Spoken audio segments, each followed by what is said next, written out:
As I look to nature's beauty, dazzled am I, knowing everything calls on you, the Lord Most High.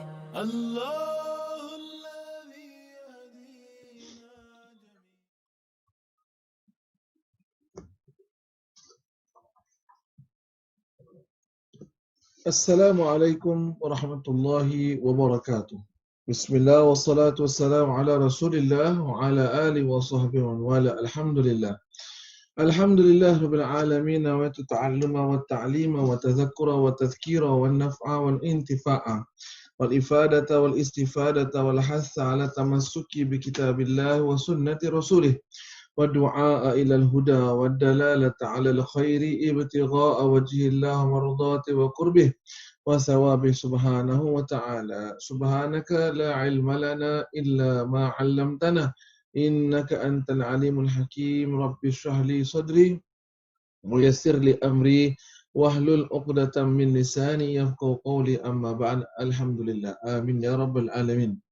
Hadirin kasih Allah Subhanahu wa taala, syukur puji kita kehadrat Allah atas segala limpah kurnia berserta izin rahmat daripada Allah. Bersama bersua berhimpun kumpul kita buat sekian kalinya di dalam kuliah online ini ataupun juga atas talian ini, dan semoga mudah-mudahan diberkati rahmati kita oleh Taala insya-Allah. Amin. Amin amin ya rabbal alamin. Bersambungan daripada perkongsian kita mengenai tentang hadis pada bahagian akhir, dalam hadis yang di mana diriwayatkan oleh Sayyidina Sahal bin Sa'ad yang menceritakan ataupun meriwayatkan tentang hadis Rasulullah SAW, yang mana Rasulullah SAW didatangi oleh Jibril, yang dah kita kupas pada beberapa minggu yang sudah, dan kita berada pada penghujung hadis tersebut yang mana Rasulullah mengatakan wa'izzuhu istighna'uhu 'anil nas,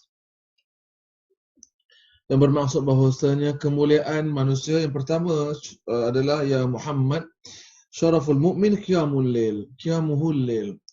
Kemuliaan seseorang manusia itu atau mukmin itu adalah dengan bangun malam dia. Dah kita kupaskan pada minggu yang sudah, dan sekali lagi diingatkan hadirin kasih Allah Subhanahu wa taala, kadang-kala kita membuat alasan tidak dapat bangun malam, tidak dapat bangun pada 1/3 malam, 2/3 malam, disebab kerana apa? Kepenatan, disebab kerana esok nak bangun pagi, esok ada meeting, mesyuarat dan sebagainya. Hadirin kasih Allah Subhanahu wa taala, sudah pun dijelaskan di sini dalam hadis ini, di mana Rasulullah SAW mengatakan bahawasanya kemuliaan seseorang mukmin itu dengan bangun malam dia. Jadi kalau kita ingin jadi seorang pekerja yang dihargai oleh majikan, bangunlah malam kita, hadirin.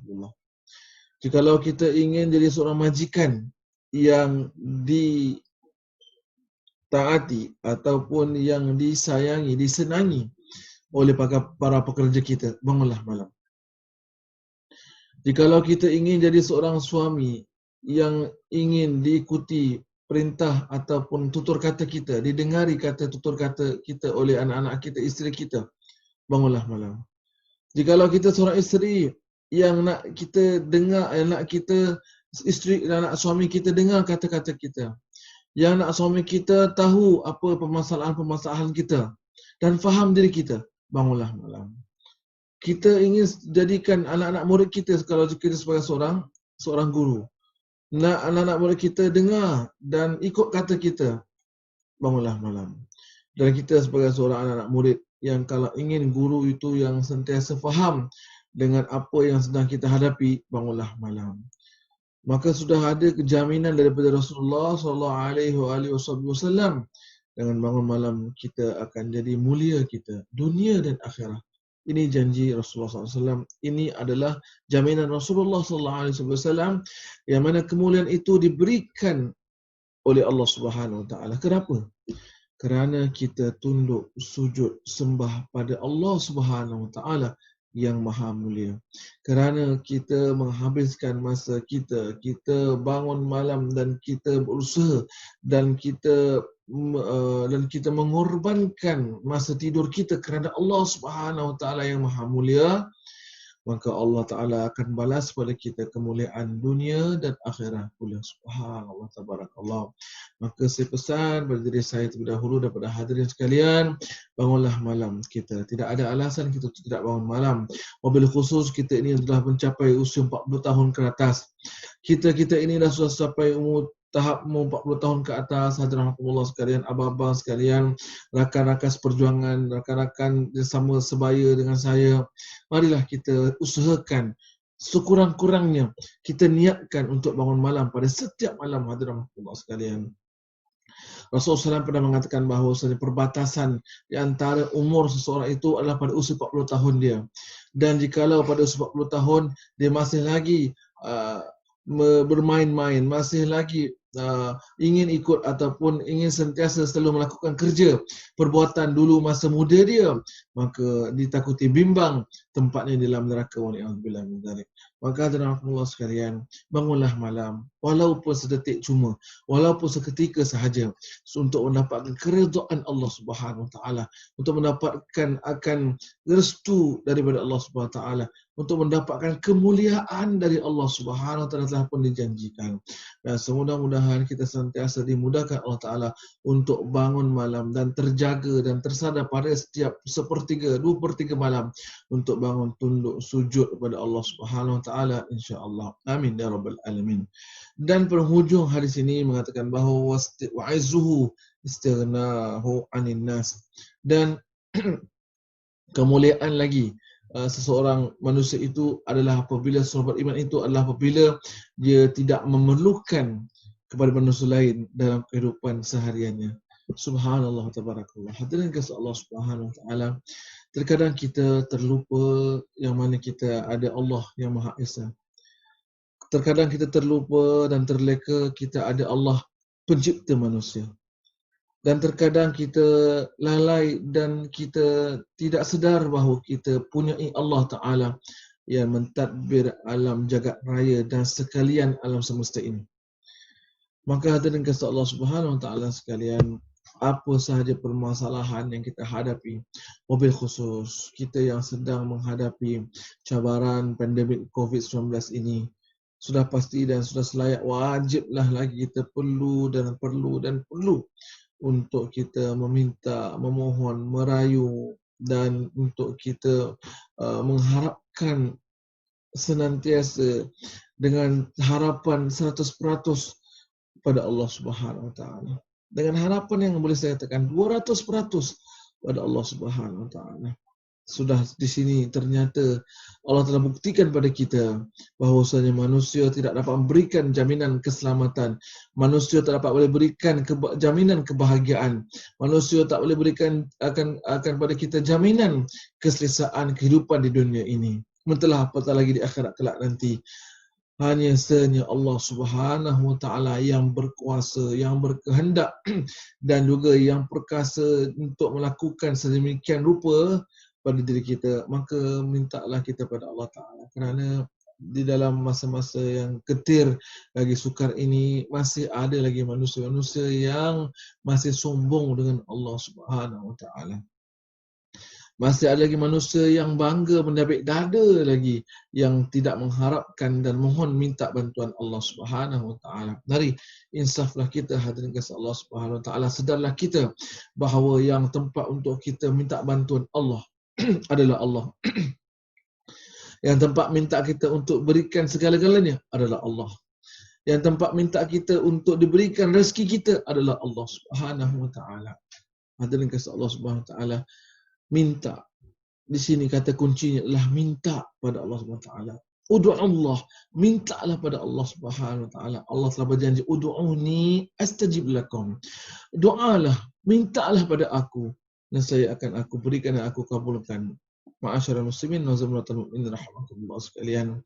Mohon mintalah kita pada Allah Subhanahu wa taala dalam masa yang sama dengan usaha kita, dengan kita mencari kerja, dengan kita berusaha ke sini ke sana, dalam mana kita untuk minta kerja.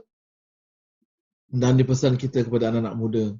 Anak-anak muda juga yang baru lepas daripada atau baru graduate daripada universiti dan sebagainya sedang mencari kerja. Mintalah pada Allah Subhanahu wa taala. Mohonlah pada Allah Subhanahu wa taala yang mana sumber rezeki adalah Allah Subhanahu wa taala, bukan manusia, bukan kerja, bukan tempat-tempat di mana yang kita minta kerja kita hantar resume kita. Itu suatu perkara yang perlu kita usahakan. Tetapi perlu ditambah lagi dan digandingkan dengan permintaan mohon kita pada Allah Subhanahu wa taala. Hadirin Allah Subhanahu wa taala. Pandemik ataupun juga cabaran wabak ini, ujian wabak ini mengajar diri kita, menegur kita hadirin Allah secara lembutnya. Allah Taala itu menegur kita, mendidik kita, mentarbiah kita, mengingatkan kita bahawa yang memberi rezeki adalah Allah Subhanahu wa taala. Yang memberikan kehidupan adalah Allah Subhanahu wa taala. Juga yang akan mematikan adalah Allah Subhanahu wa taala. Kesemuanya kita harus bersandar teguh pada Allah Subhanahu wa taala. Maka ambillah iktibar ini hadirin kasih Allah Subhanahu wa taala sekalian. Dan kita lihatlah hadirin kasih Allah Ta'ala, apa yang kita kerja di dunia ini, apa yang kita ingin capai di dunia ini, hadirin kasih Allah Ta'ala, tak lain dan tak bukan yang sepatutnya adalah keridhaan Allah Subhanahu Wa Ta'ala. Dalam ayat Allah Ta'ala berbunyi, A'udzubillahi minasyaitonir dalam surah Az-Zariyat, وَمَا خَلَقْتُ الْجِنَّ وَالْإِنسَ إِلَّا لِيَعْبُدُونَ. Sadaqallahul azim. Tidak kami jadikan, atau tidak aku yang Allah Ta'ala jadikan jin dan manusia itu kecuali untuk menyembah Allah. Dalam arti kata lain, untuk mendapatkan keridhaan Allah Subhanahu wa Ta'ala. Biarlah kerja kita, biarlah segala apa usaha kita, biarlah apa segala perbuatan laku kita dalam ketaatan dan dalam keridhaan Allah Subhanahu wa Ta'ala. Bimbang kita hadirin Allah, kalau ada perkara, ada kerja, ada tugasan yang kita lakukan, yang kita usahakan, yang kita buat tanpa ataupun tidak mendapatkan akan keridhaan dan restu dari Allah Subhanahu wa taala. Dan jikalau kita lihat dan kita amati di dunia ini, kita hidup pun tak kekal lama hadirin kasih Allah Taala. Hanya seketika cuma, hanya sekadar ataupun hanya seketika sahaja. Mungkin di kalangan kita, golongan-golongan yang kita katakan warga senja, warga emas, warga perintis, warga merdeka dan sebagainya. Ramai kawan-kawan kenalan kita, jiran tetangga kita, sahabat anda kita, satu persatu diambil oleh Allah Subhanahu Wa Taala. Satu demi satu dijemput kembali pulang kepada Allah Subhanahu Wa Taala. Hadirin kasih Allah Subhanahu Wa Taala, dari satu sudut kita kena fikir secara positif. Betul, untuk teruskan hidup seperti mana Sayyidina Umar Al-Khattab juga pernah mengatakan bahawasanya jikalau di tangan kamu itu ada benih dan telah tiba di hadapan kamu itu akan hari kiamat, maka tanamlah benih tersebut. Masya Allah, tabarakallah. Ya, jadi bermakna di sini kita lihat Allah, tidak kita bersenang berputus asa, tidak dengan senang wenang kita berputus asa akan kehidupan di dunia ini. Maka terus dan teruslah kita perlu berusaha untuk berjaya di dunia, itu sudah pasti benar. Tetapi dalam masa yang sama tidak boleh kita lupakan juga bahawa kita ada kehidupan kedua yang kita perlu dan kita sangat lagi perlu persiapkannya. Itulah dia kehidupan hari akhirat yang kekal abadi selamanya. Maka hadirin kasih Allah Taala, sebagai peringatan untuk diri saya terdahulu dan para hadirin yang dikasihi rahmati Allah Subhanahu Wa Taala, di dunia ini juga kita persiapkan dan kita usahakan dengan sebaik mungkin, dengan sesempurnanya untuk kita hidup senang bahagia di dunia. Dan begitulah juga kita kena double up, kita kena tambahkan kali gandanya ataupun berlipat kali ganda akan persiapan akhirat kita pula. Kenapa? Sebab di dunia kita hidup sementara, di akhirat kelak sana kita akan hidup selama-lamanya. Maka kehidupan selama-lamanya itulah yang perlu kita persiapkan lagi lebih dan lebih dan lebih, supaya dapat kita menjamin kebahagiaan kehidupan di akhirat kelak sana dalam keadaan bahagia, tenang, lagi tenteram, aman, damai dan sentosa. Dan hadirin kasih Allah Subhanahu Wa Taala, ambillah kita iktibar daripada apa yang berlaku dalam kehidupan kita ini, wabil khusus dalam keadaan yang sekarang ini, yang kita diingatkan untuk berpegang teguh pada tadi Allah Subhanahu Wa Taala, berpegang teguh hanya pada Allah Subhanahu Wa Taala yang amat dan juga yang sangat kita perlukan, Allah Subhanahu Wa Taala, Allah Subhanahu Wa Taala, Allah Subhanahu Wa Taala. Begitulah hadiratullah, panggillah Allah Taala, serulah Allah Subhanahu Wa Taala dengan kita menyebut-nyebut nama Allah Subhanahu Wa Taala. Paling kurang pun dengan Allah, Allah, Allah, dengan berkeyakinan di dalam hati kita bahawa tidak ada yang dapat tolong kami ya Allah kecuali Engkau ya Allah, Allah. Tidak ada yang dapat berezeki kepada kami kecuali Engkau ya Allah, Allah, Allah. Tidak ada yang dapat yang boleh berikan kami keselesaan, kesenangan, ketenangan, kebahagiaan dan juga segala macam kebaikan kecuali pada Engkau ya Allah, Allah, Allah, Allah. Hadirin kasih Allah Subhanahu Wa Taala, cukuplah pandemik COVID-19 ini mengajar didik kita. Cukuplah pandemik COVID-19 ini mengingatkan sedar kita akan perkara-perkara yang sedang berlaku, dan insaf kita seinsaf-insafnya, dan bertaubat kita setaubat-taubatnya, dan memohon kita kepada Allah Ta'ala hanya sahaja kepadanya Allah Ta'ala, seperti mana dalam surah Al-Fatihah yang biasa baca kita dalam setiap hari 17 kali kurang lebihnya. Ba'da a'udzubillahi minasyaitanir rajim, iyyaka na'budu wa iyyaka nasta'in, hanya sahaja pada Engkau ya Allah kami menyembah, dan hanya sahaja pada Engkau ya Allah kami mohon pertolongan. Inilah yang kita bacakan, yang kita lafazkan setiap hari 5 kali dalam sehari untuk kita mohon minta pada Allah Ta'ala. Tidak kita sembah kecuali Allah, tidak kita minta mohon apa sahaja pertolongan bantuan kecuali pada Allah Subhanahu Wa Ta'ala. Itulah yang dinamakan sebagai wa'izzuhu istighna'u 'anil nas, yang mana juga di antara kemuliaan hamba Allah Ta'ala manusia itu adalah apabila dia tidak memerlukan pada manusia lain, hanya berharap sungguh benar pada Allah Subhanahu Wa Ta'ala yang maha berkuasa di atas segala-galanya, yang mampu melakukan apa sahaja dengan kekuasaan dan izinnya Allah Subhanahu Wa Ta'ala. Mudah-mudahan Allah Subhanahu Wa Ta'ala berikan kita ketenangan. Mudah-mudahan Allah Subhanahu Wa Ta'ala berikan kita kedamaian dalam hati kita, dalam jiwa sanubari kita. Dan mudah-mudahan Allah Subhanahu Wa Ta'ala kekalkan kebahagiaan kita bersama ahli keluarga kita, dan bahagia kekal kita hingga sampai ke syurganya. Amin. Amin ya Rabbal Alamin. Kita akhiri hadirin Allah dengan doa yang biasa kita baca, dengan harapan semua mudah-mudahan Allah ampun hapuskan dosa kita, dan Allah redha kita, restu kita, dan berikan kita kebahagiaan dunia akhirat kita. Ilahi lastulil firdausi ahla wala aqwa ala naril jahimi, fahabli taubatan waghfir dhunubi,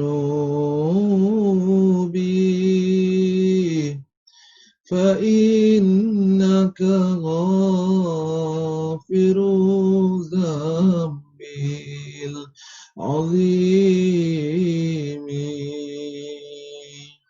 Wahai Tuhan, ku tak layak ke syurgamu, namun tak pula aku sanggup ke nerakamu. Ampunkan dosaku, terimalah taubatku, Sesungguhnya Engkaulah pengampun dosa-dosa besar. Sesungguhnya Engkaulah pengampun dosa-dosa besar. Wassallallahu ala sayyidina Muhammad wa ala alihi wasallam. Alhamdulillah alamin. Amin ya rabbal alamin. Terima kasih hadirin rahmatullah di atas segala perhatian dan keprihatinannya, dan insyaallah mudah-mudahan ada kemanfaatan yang disampaikannya. Kurang lebih mohon kemaafannya. Aqulu qawli hadza astaghfirullahal azim li wa lakum. Dan insyaallah pada minggu hadapan ataupun pada masa sesi selainnya ataupun selepasnya nanti kita akan kongsikan beberapa lagi akan tajuk-tajuk mengenai seputar tentang persiapan kita ke alam barzah. Mudah-mudahan ada kemanfaatan kita insya-Allah. Aku qauli hadza sekali lagi astaghfirullahal azim li wa lakum.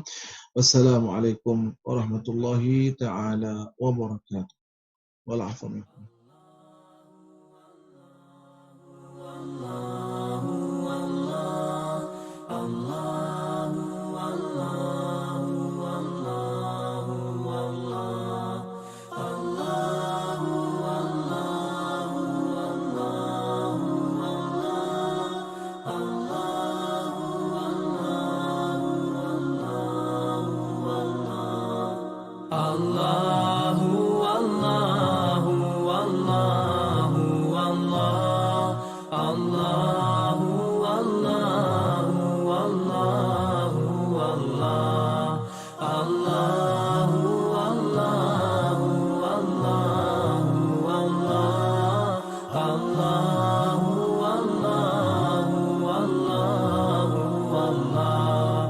As I look to nature's beauty, dazzled am I, knowing everything calls on you, the Lord Most High.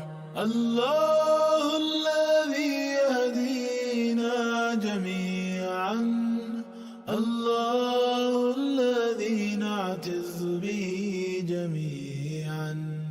الله الله الله الله الله